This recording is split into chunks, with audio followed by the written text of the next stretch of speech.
Wah, Waalaikumsalam warahmatullahi wabarakatuh. Bismillah, alhamdulillah.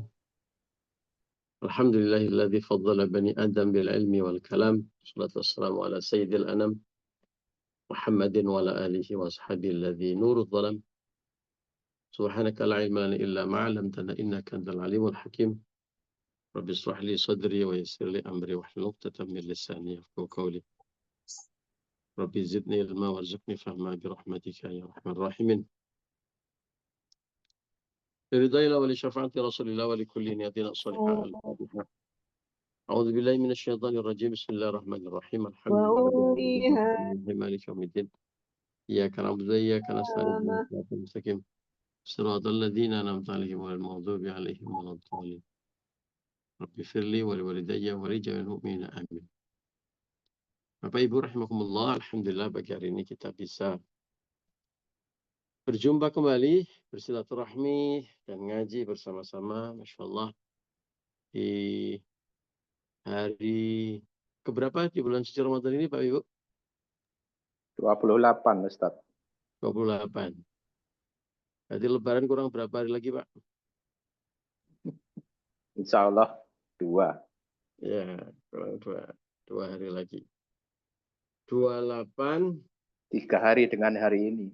29, 30. 3 hari sama hari ini Ustaz. Ya, Insya Allah. 3 hari kemarin. Kemudian kuat ya Bapak Ibu. Tidak ada yang mokel kalau orang Jawa Timur. Hari-hari terakhir waspada ketika fokusnya sudah banyak terdistract dengan persiapan lebaran. Ada yang mau mudik, ada yang sibuk mempersiapkan baju baru, yang mempersiapkan hampers, hadiah-hadiah, dan sibuk mempersiapkan rendang dan ketupat. Ya, boleh semuanya asal tetap fokusnya ibadah. Ya, jangan sampai nanti gara-gara fokusnya dengan baju baru, ibadahnya jadi berkurang. Justru last minute ini kita mesti optimalkan detik per detik, ya, saking berharganya. Karena tidak ada yang bisa menjamin kita akan bisa berjumpa Ramadan tahun depan. Dan jangan lupa di hari terakhir ini, peluang untuk berjumpa dengan Lailatul Qadar juga makin besar. Ya, khususnya di tanggal-tanggal ganjil. Berarti nanti malam. Nanti malam atau besok malam ya. Ya, pokoknya ini hari terakhir kita optimalkan. Kita lanjutkan ngaji kita, Nashihul Ibad, di bab ketiga, makalah yang ketiga. Pertemuan yang kedua. Minggu lalu, beberapa hari lalu kita juga baca makalah ini di bagian pertama. Sekarang di bagian keduanya. Kita baca dari awal. A'udzubillahi minasyaitonirrajim. Bismillahirrahmanirrahim. Wal maqalatu tsalitsatu, inilah makalah yang ketiga. An Umar radhiyallahu an, dari Umar radhiyallahu an. Yang dimaksudkan di sini Umar bin Khattab. Beliau berkata, husnul tawaddudi. Sesungguhnya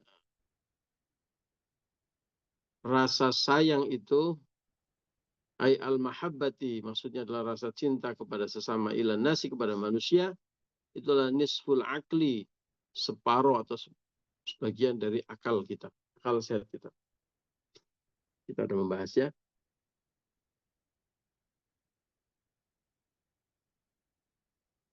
Termasuk keterangan Ibnu Hibban, sabdanya Kanjeng Nabi yang diriwayatkan oleh Imam Ibnu Hibban dan Tabrani tentang hal ini.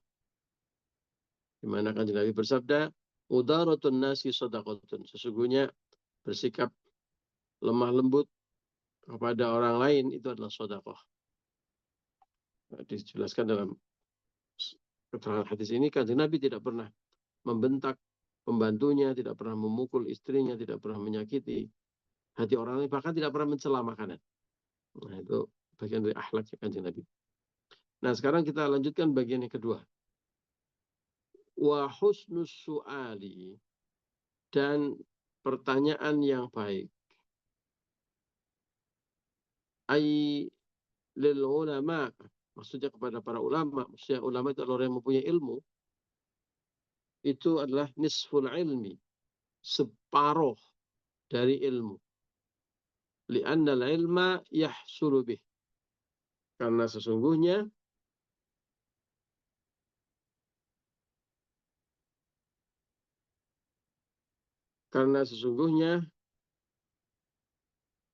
li'anna al-ilma yahsulu bih, karena sesungguhnya ilmu itu dihasilkan atau disebabkan dengan bertanya. Wa husnus su'ali, dan bertanya dengan cara yang baik atau baiknya bertanya ayyul ulama, kepada para ulama, adalah nisful ilmi, separuh daripada ilmu. Mari kita lihat. Pertama adalah kalimat tentang wa husnus su'ali. Maksudnya baik bertanya itu bagaimana, atau bertanya dengan cara yang baik dan hal yang baik itu bagaimana. Satu, bertanya yang baik itu adalah bertanya tentang hal yang memang dibutuhkan untuk diketahui, karena kita nggak tahu, khususnya terkait dengan hal agama. Ya, jangan malu bertanya tentang hal yang kita tidak ketahui, hukum sesuatu, apalagi yang basic-basic. Kalau malu bertanya secara langsung, saat ini bisa bertanya secara online. Ya. Jangan diam saja, atau coba-coba cari keterangan sendiri. Di Google. Padahal di Google itu kan rimba raya yang tergantung siapa yang mengisinya, kontennya. Dan banyak hal yang simpang siur. Pendapatnya A, pendapat B, kalau kita tidak punya ilmunya, kita susah menyimpulkan. Apalagi sekali lagi terkait ilmu agama. Jadi, hal yang kita nggak tahu, tanyakan. Sebaliknya, bersihkan motivasi kita saat bertanya dari hal-hal selain karena kita kepengen tahu. Karena memang kita nggak tahu. Kenapa perlu digarisbawahi? Karena banyak orang bertanya bukan karena nggak tahu, tapi karena ingin ngetes sama yang ditanya. Karena ingin ngasih pelajaran. Karena ingin show of force. Saya lebih tahu, saya lebih paham. Ya, bertanya tapi kemudian mendebat. Karena ingin dilihat oleh orang lain bahwa dia hebat. Ya, itu contoh-contoh bertanya yang tidak husnus su'ali, yang tidak baik dalam bertanya. Ya, pengen ngetes jauh mana, kepengen ngajak ribut. Ya. Banyak ya, beredar di medsos-medsos seperti itu. Ya, kalau memang kita nggak tahu, kita harus bertanya. Secukupnya. Kalau kita sudah tahu, tidak perlu ngetes-ngetes orang lain. Buat apa? Ya, bagi ustadz yang dites, coba ustadznya jawabnya gimana, benar apa enggak. Nah, itu yang pertama, maknanya bertanya yang baik. Jadi kontennya, motivasinya dulu, motivasinya bertanya itu baik, karena memang nggak tahu. Konten yang ditanyakan juga baik, artinya memang itu hal yang penting untuk dibahas. Kalau misalnya bahas soal ramainya berita di medsos tentang A, B, C, D, itu nggak penting-penting amat. Tapi kalau masalah agama, jangan malu bertanya. Ya, itu termasuk hal yang wajib ditanyakan kalau kita nggak tahu. Apa nggak cukup saya nanya di Google, Ustaz? Ya, cukup kalau Anda punya ilmunya, sehingga apa yang muncul di Google bisa Anda analisa dengan baik. Kalau tidak, ya bertanya langsung. Lebih baik. Hal yang basic-basic ternyata banyak orang yang belum yakin. Ya, bukannya belum tahu, tapi cuma belum yakin aja gitu. Saya pernah cerita ya, ada saat umroh, sudah agak lama. Kayaknya pas rombongan bareng sama teman-teman pengawasan, Kak Cita dan kawan-kawan. Dulu kita setiap 2 tahun sekali umroh bareng, Bapak Ibu. Ya, mudah-mudahan nanti dalam waktu dekat jamaah pengawasan bisa umroh bareng lagi. Ya, banyak yang sudah nanya. Nah, pada suatu hari pas umroh itu, kalau nggak salah Pak Cita itu ya, saya mau ke Masjid Nabawi, berhenti di pinggir jalan, kayak di trotoar yang ada kursinya, kemudian kita bikin konten video di situ. Ya, kalau nggak salah Pak Cita itu. Nah, mungkin karena ada yang melihat kita bikin konten dan macak kiai gitu ya, macak aja. Maca itu bergaya gitu ya, Bu. Bukan kiai tapi maca kiai. Selesai kita bikin konten, ada yang mendekati saya. Bapak-bapak begitu. Pakai jubah, pakai ya layaknya di Madinah ya. Orang Indonesia pakai jubah, pakai apa namanya? Apa Bu namanya, Bu? Imamah. Iya, imamah. Boleh. Bahasa Arabnya imamah. Bahasa Indonesianya Pak? Pak? Apa sih lupa, Masya Allah. Nah, Sorban, Ustaz. Sorban. Sorban. Yang ngaku orang Kalimantan, Pak Warso, tapi bukan orang Bontang kayaknya. Bertanya sama saya dengan pertanyaan yang cukup shocking. Pak, gimana caranya mandi besar? Itu paling cuma 200 meter dari Masjid Nabawi. Ada orang pakai jubah dan pakai sorban, tanya bagaimana caranya mandi besar. Dalam hati saya sedih. Udah tua ya. Jadi selama ini gimana dong mandinya? Gitu. Padahal kalau nggak mandi besar, nggak suci. Kalau nggak suci, bagaimana sholatnya? Ya. Bagaimana tawafnya? Tapi di sisi yang lain saya juga senang. Karena ada orang yang sudah tua nggak malu bertanya tentang hal yang sangat basic, hal yang sangat penting, yaitu kan itu masuk kitab Toharoh, ya, bersuci. Ya. Ada yang tidak malu bertanya begitu, kan senang ya. Ya, tapi di sisi lain juga sedih karena ya Allah sampai usia segitu ternyata masih belum firm, masih belum yakin dengan cara bersuci dengan mandi besar. Ya. Tapi bagus, nggak malu. Daripada sok pinter padahal nggak tahu, hukumnya nggak tahu. Ya, termasuk soal buat putri-putri ini soal manajemen darah. Manajemen darah itu bukan PMI, bukan ya. Maksudnya kalau haid, nifas, dan terkait sama darah mendarah. Gitu. Ibu-ibu kan apa namanya, separuh hidupnya ini kan pasti berurusan sama darah. Gitu. Sekitar 2 bulan atau 3 bulan yang lalu, ada jamaah putri bertanya dengan saya di ngaji Sabtu. Saya ngaji Sabtu yang pesertanya lebih luas dari beberapa ini ya, di beberapa channel gitu. Ada yang bertanya kan, Ustadz, ini saya berhenti darahnya di hari kesekian, terus saya mau sholat, detail bertanya begitu. Nah, saya kemudian berpikir, oh iya ya, ini fikih darah ini penting banget karena soal toharoh, kalau manajemen darahnya nggak baik, jadi toharohnya tuh bersucinya nggak beres, nggak baik, gitu. Kasihan. Ya meskipun kalau nggak tahu, namanya orang nggak tahu itu ya dimaafkan. Tapi kan kewajibannya yang nggak tahu harus belajar kan, harus bertanya. Gitu. Maka kemudian ini 3 bulanan yang lalu ya, saya tawarkan ngaji sama adik saya yang perempuan, khusus membaca kitab Risalatul Mahid. Ini terkait dengan darah mendarah dikaji secara total, komprehensif. Ini bapak-bapak sebenarnya juga punya kewajiban ngaji ini agar bisa ngajarin istrinya.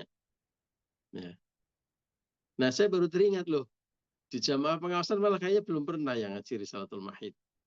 Nah, ini ibu-ibu kalau tertarik, nanti bikin ngaji khusus satu, kayaknya 3 atau 4 pertemuan itu selesai. Nanti kita baca kitab Risalatul Mahid, atau biar nyaman, nanti yang baca adik saya, sama yang perempuan. Mana tahu nanti ibu-ibu, karena saya yang baca, saya yang ngaji itu, nanti jadi malu mau tanya gitu kan. Sama Ustadz Ulun saya nggak enak, nanti ketahuan lagi gitu kan, misalnya ketahuan masalahnya gitu. Padahal ya tidak ada apa-apa ya, bukan masalah itu, karunia Allah masing-masing. Yang food mau ngaji itu coba kasih jempol. Nanti kalau banyak yang berminat, kita bikin jadwal khusus. Diingat jadwal ngajinya saya saja. Saya kan jadwal ngajinya kan Selasa, Rabu, Jumat, ya Sabtu dengan channel yang lain. Nah, kita nanti mungkin cukup 1 minggu di jam saya. Nanti bisa adik saya yang baca kitabnya dan nanti bisa. Nah, yang bapak-bapak bisa ngajak ibu-ibu, istrinya maksudnya, ngajak ibu-ibu, istri atau kakak adik tetangganya boleh juga. Khusus ngaji tentang fikih haid. Ibu Farida ngasih jempol 1, Ibu Lira ngasih jempol 3, baru 2 orang. Yang lain pada ngasih jempol nggak nih? Ya kalau kagak ngasih jempol ya cukup Bu Farida sama Bu Lira aja. Mau nggak ngaji Risalatul Mahid tentang manajemen darah? Ya agar betul-betul tahu, paham. Misalnya, ini saya sudah hari kesekian kok masih keluar darah. Ini darah haid atau darah istihadah. Ini saya harus sholat apa tidak? Kalau saya berhenti sholat di tanggal sekian, jam sekian, saya kira-kira nanti akan sholat lagi kapan? Nah itu. Ibu Evi ngasih jempol juga. Ya lumayan lah 3. Kita jadwalin ya. Bu Elis, Bu Suci Ningsi, oke nambah. Nah nanti anu lagi. Nanti kita bikin mau ngaji dengan saya atau dengan adik saya. Ibu lebih nyaman dengan saya atau dengan adik saya? Dengan adik ya? Atau dengan saya nggak apa-apa, Bu? Ya, nanti bisa diatur. Nah, intinya dengan adik Pak Ustadz. Bu Lira milih adik saya. Oke, saya tidak sakit hati, Bu. Nggak apa-apa. Bercanda. Bercanda. Ya, nanti kita buka ya jam khusus, ngaji khusus tentang Risalatul Mahid. Bapak-bapak ikut nggak? Boleh nggak? Boleh. Agar bapak-bapak bisa ngasih, biar tahu ilmunya, dan ngasih tahu istrinya dan juga keluarganya. Ya, wajib tahu. Ya, ini darah apa? Karena darah itu menentukan kapan ibu stop sholat, kapan ibu harus sholat lagi, kapan ibu puasa, dan kapan stop puasa, dan kapan harus puasa lagi. Gitu. Belum tentu semua darah itu sama. Nah, ada ilmunya. Oke, sepakat ya ibu-ibu ya, nanti kita bikin. Ini lagi balik ke topik ini. Bahwa gak malu bertanya. Jadi, bagian dari husnus soal, ya, bertanya yang baik itu adalah kalau memang kita nggak tahu ilmunya, apalagi ilmu agama, tanya. Jangan diam saja. Ya, jangan diam saja. Karena nanti kita diminta pertanggungjawabannya. Saya nggak tahu. Sama malaikat ditanya. Bu, kamu itu orang sedang keluar darah kok begini-begini nggak boleh. Aku nggak tahu Pak Malaikat. Tapi dulu kan ditawarin ngaji sama Pak Ulun. Gituin nanti sama malaikat. Iya, tapi waktu itu aku lagi ngantuk Pak Malaikat. Jadi nggak denger waktu ditawarin. Ya, jadi kita ngaji. Habis lebaran ya. Ya, habis lebaran. Dengan adia, kata Bu Maimunah. Oke. Booking. Nanti kita ngaji bersama adik. Baca kitab Risalatul Mahid. Ya, agar kita tahu manajemen darah. Ya, meskipun Bapak Ibu sudah paham, di-refresh kembali. Nanti banyak juga Bapak Ibu yang misalnya belum tahu. Baik, Bu Eni minta dengan adik. Oh, oke, baik. Siap, nanti dijadwalkan. Oke. Balik ke laptop. Ini poin pertama yang disebut dengan baik bertanya atau bertanya yang baik itu bertanya tentang hal yang memang kita tidak tahu dan motivasinya karena ingin tahu, bukan karena untuk ngetes bagaimana, banding-bandingin. Coba ini Ustadz ini jawabannya gimana nih? Kalau saya lihat di YouTube sih jawabannya begini harusnya. Nah, itu bukan baik bertanya itu. Itu orang mau ngetes itu. Nggak baik. Poin yang kedua, cara bertanyanya juga yang baik. Ya, materi bertanya baik, cara bertanya juga dengan baik. Dengan kosakata yang baik. Dengan nada perkataan yang baik. Ya. Poin yang ketiga, ini yang paling penting yang juga di-mention secara khusus dalam syarah atau keterangan hadis ini, yaitu bertanya kepada orang yang tepat. Ya. Jangan sampai Anda tersesat karena bertanya. Tidak bertanya itu tersesat, ya. Malu bertanya sesat di jalan. Tapi bertanya kepada orang yang salah itu juga lebih sesat lagi, ya, berbahaya. Sampai-sampai saking berbahayanya disebutkan kalau kita bertanya kepada orang yang nggak paham, nggak tahu, bukan orang yang tepat, itu fantadirisah. Ya, tunggu saja akhir kejadiannya, kehancurannya. Ya, kalau bertanya, tanya tentang kesehatan, nanyanya sama kiai. Nggak tepat. Nanti kalau tanya sama kiai, didoakan. Kalau masalah kesehatan, ya nanya sama dokter. Nah, kalau nanya tentang ilmu agama, nanyanya sama kiai. Ya. Kalau nanya tentang manajemen, ya tanya kepada ahli manajemen, konsultan manajemen. Ya, ya, Ibu harus tahu nomor handphone saya. Nanti kalau tanya manajemen, bisa nanya sama saya juga. Gitu. Kalau nanya tentang apa namanya pendidikan, ya sama ahli pendidikan, sama guru. Ya. Kalau nanya tentang cuaca, ya sama ahli cuaca. Jangan kebalik-balik nanti. Nanya cuaca sama apa? Ya, nanti ya diajak sholat istisqa itu nanti. Ya. Jadi tanya kepada ahlinya. Kalau tidak, fantadiris sa'ah. Ya, tunggulah kehancurannya, waktu kehancurannya, datang waktunya. Ya. Nah, bertanya kepada orang yang tepat itu penting sekali, Bapak Ibu. Meskipun sekarang ada YouTube, ada Google, ya. Kita di Google dan di YouTube tidak bisa banyak verifikasi. Kecuali Anda sudah tahu ilmunya, Anda bisa itu ya memanfaatkan Google dengan maksimal. Oh, sehingga Anda bisa menimbang-nimbang, oh ini pendapat yang kuat, yang rajih, yang arjah bahkan lebih kuat, ashah lebih sahih. Oh ini pendapat yang muskilat, ya banyak yang mempertanyakan. Oh, punya tools untuk memahami itu boleh. Ya, tapi kalau tidak bisa berbahaya. Ya, itulah mengapa sangat diarahkan, disarankan bertanya kepada orang yang tepat, yang punya ilmu. Ya, Al-Quran menyebut dua kali secara terang, fas'alu ahla dzikri in kuntum la ta'lamun. Bertanyalah kepada orang yang punya pengetahuan, ahlu dzikir kalau disebutkan dalam ayat ini, ya, in kuntum la ta'lamun, jika engkau tidak mengetahuinya. Jangan diam-diam baik. Ya, jangan apalagi sok tahu. Aduh, payah. Ya. Kalau nggak tahu, tanyanya betul-betul karena ingin tahu, tanyanya betul-betul motivasinya tulus, tanya kalau mau belajar. Ya.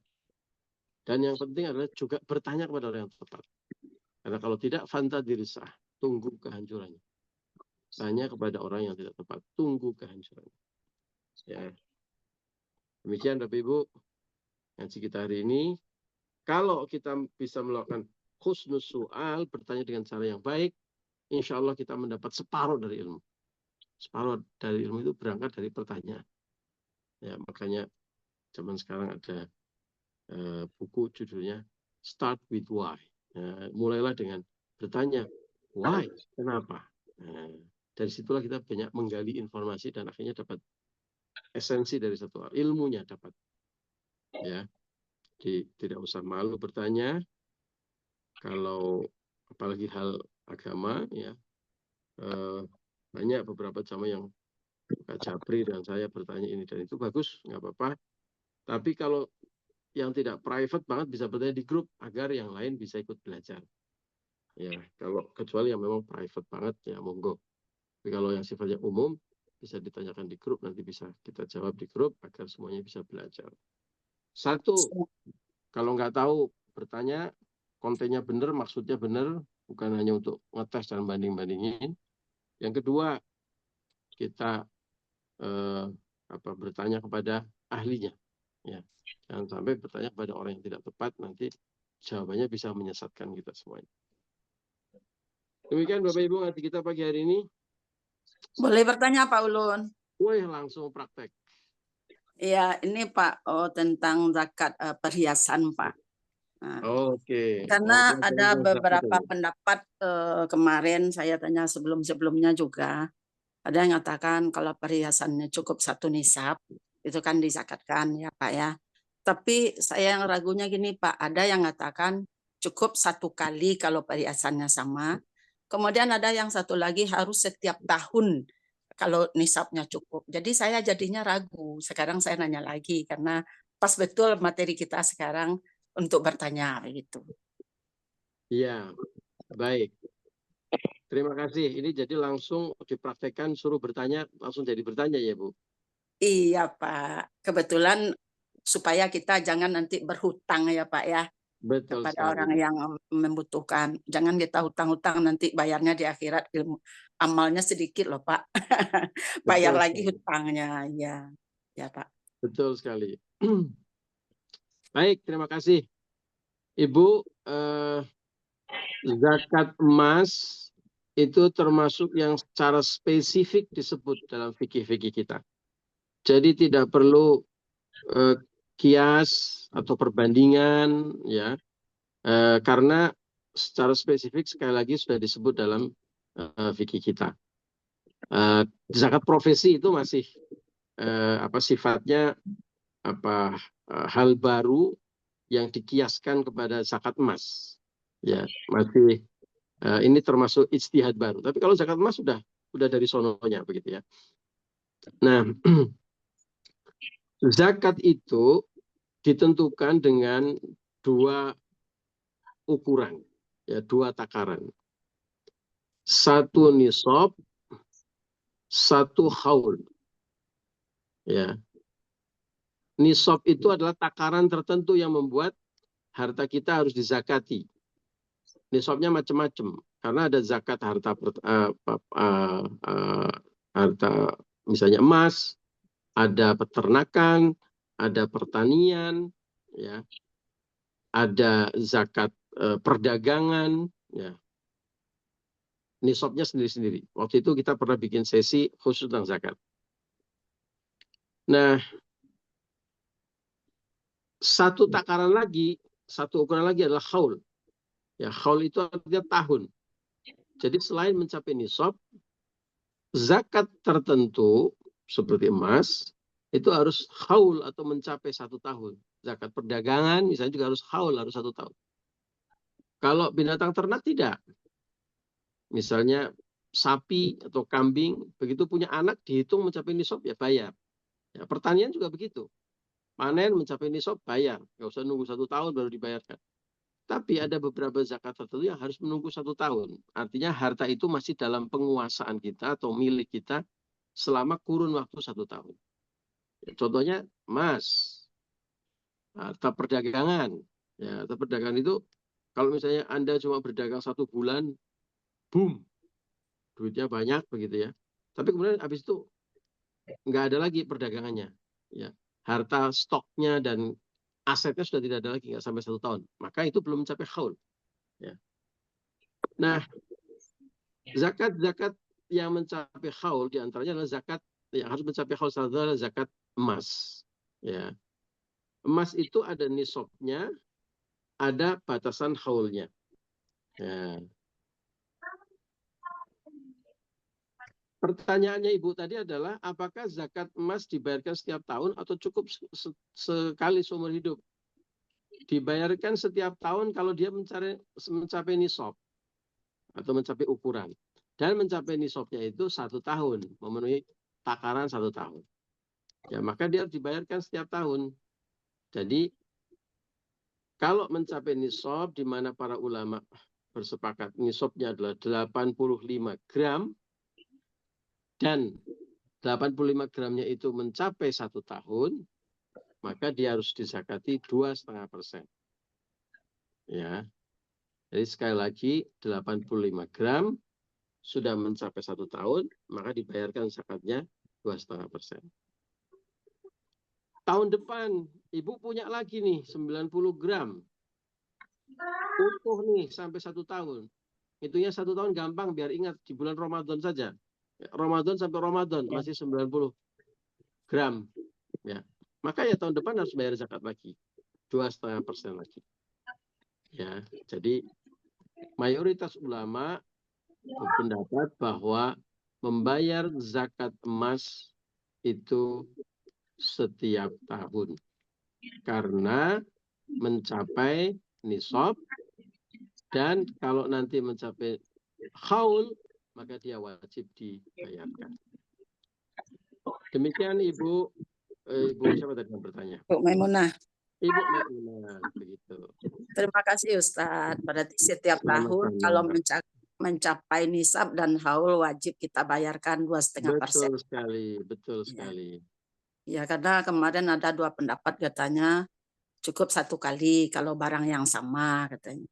Terus ada yang mengatakan setiap tahunnya wajib bayar. Jadi tuh kita tanya-tanya juga. Sekarang kebetulan pas kita tanya jawab ya. Alhamdulillah. Semakin mantap kita ya Pak ya. Alhamdulillah. Mudah-mudahan Makasih banyak Ustadz ya. emasnya semakin banyak dan insya Allah kita dimudahkan jalan untuk membayar zakat ya Bu ya setiap tahun. Iya Pak, benar. Baik. Terima kasih Bu Maimunah. Sama-sama Pak Ulun. Ada lagi satu pertanyaan lagi. Saya mau tanya Pak, telat tadi. Ini menarik. Oh ya Ibu, silakan Bu, silakan. Ini sebenarnya tadi ngajinya bukan ngaji zakat, tapi boleh bertanya tentang zakat karena tadi ngajinya adalah bertanyalah, karena bertanya adalah separuh dari ilmu. Ini Pak, soalnya ini juga pas Ramadan gitu Pak. Ini seperti saya Pak, aduh itu Tupperware saya masih banyak banget tuh Pak. Jadi stok dagang gitu Pak. Nah itu sementara kan udah jelas Tupperware itu udah tutup dan kita nggak bisa mengeluarkan gitu loh Pak. Nah kalau namanya udah tutup seperti itu, otomatis kita penghasilannya kan dari situ nggak ada ya Pak. Ada penghasilan dari lain pun itu kalau melihat dari stok sebanyak itu kayaknya dihitung 2,5% kan nggak cukup ya. Itu gimana ya Pak Ulun ya kalau untuk stok dagangan gini? Ya, secara normatif zakat harta perdagangan adalah zakat yang harus dibayarkan berdasarkan hitungan stok aktif jualan. Ya. Kalau dalam ilmu akuntansi itu kan ada aset, ada liabilities. Aset itu adalah apa yang kita miliki dan menjadi sumber pemasukan aktif, ada harganya. Sementara liabilities itu beban, ya, hutang itu termasuk liabilities. Nah, sekarang statusnya pertama Ibu memenuhi syarat karena memiliki barang dagang sudah haul dan sudah mencapai nisab, ya kan Bu? Harganya pasti sudah mencapai nisab ya stok itu ya. Lebih sekali malah Pak Ulun. Iya lebih ya. Pertanyaannya barang itu aktif bisa dijual atau tidak? Karena kalau tidak aktif tidak bisa dijual itu malah jadi liabilities kan, menjadi beban. Bisa ya, beban kan. Bisa tapi Pak Ulun, maksudnya stok keluar itu apakah dihitung nisabnya misalnya tadi senilai emas gitu 85 gram atau gimana nggak? Kalau keluarnya itu belum bisa mencapai Ulun. Yang dihitung itu stoknya Bu, bukan nilainya aktif yang dijual nih ya, nilai dari stok itu. Kalau nilainya besar sekali ya Pak Ulun. Nilainya besar sekali. Besar sekali ya. Besar sekali ya, 500 jutaan pun ada itu Pak Ulun. Itu kan nggak bisa keluar pun sedikit-sedikit, imbang dengan stok yang masih ada. Nah itu apakah juga kena yakat? Sementara kalau untuk kena yakat itu nilainya pastinya kan lumayan besar ya. Nah penghasilan dari situ nggak mencukupi gitu loh Pak Ulun. Iya.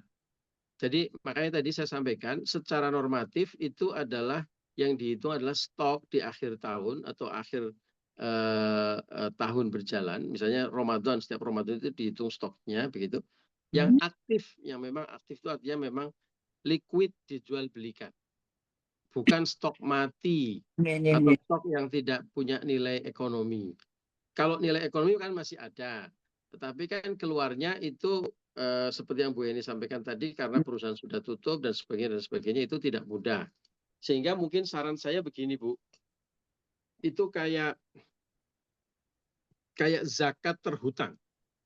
Jadi Ibu ngitung stoknya, tetapi membayarkannya kalau itu menjadi beban dan berat karena stoknya besar sementara barang itu nggak bisa dijual, itu kalau barang itu terjual.